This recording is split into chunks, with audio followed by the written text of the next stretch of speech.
Bayangkan di sebuah negara di Timur Tengah, kecil, bijak dan berkemampuan mengadaptasi sesuatu yang bahkan digeruni oleh musuh-musuhnya kerana kemampuannya. Dialah Israel, negara di Timur Tengah yang memiliki keupayaan untuk menciptakan senjata yang luar biasa hebat dan berteknologi tinggi, meskipun di bawah tekanan ekonomi yang sangat menyakitkan. Ketika itu, pada tahun 1967, Israel menghadapi kesukaran yang nyata. Dia harus berkonflik dengan negara Arab dalam Perang 6 Hari.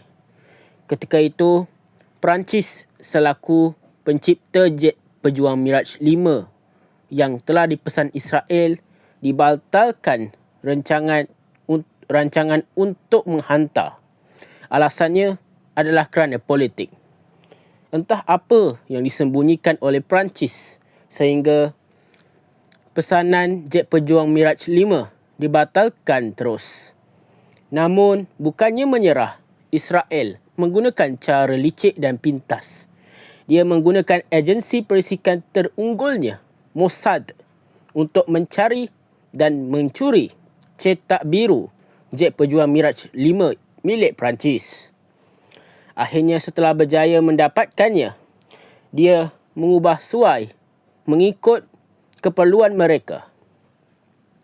Akhirnya terbentuklah jet pejuang Nasher yang kemudiannya diberi nama Kfir, bermaksud anak singa betina, yang disebutkan dalam bahasa Hebrew atau Ibrani.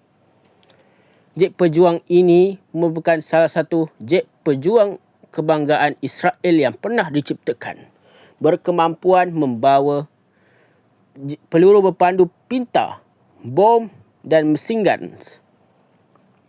Jet ini berhasil memenuhi keperluan operasi yang diperlukan oleh Israel. Namun, meskipun begitu, akhirnya jet pejuang ini berhenti hayatnya dalam perkhidmatan Angkatan Udara Israel. Tetapi jet pejuang ini masih boleh dieksport ke negara lain seperti Ecuador, Sri Lanka dan Colombia. Kesimpulannya, jet pejuang ini bukan sahaja jet pejuang Israel yang penuh dengan kebanggaan, tetapi juga simbol keberanian dan berdikarinya Israel dari segi ketahanan, pertahanan dan ketenteraan dan inovasi.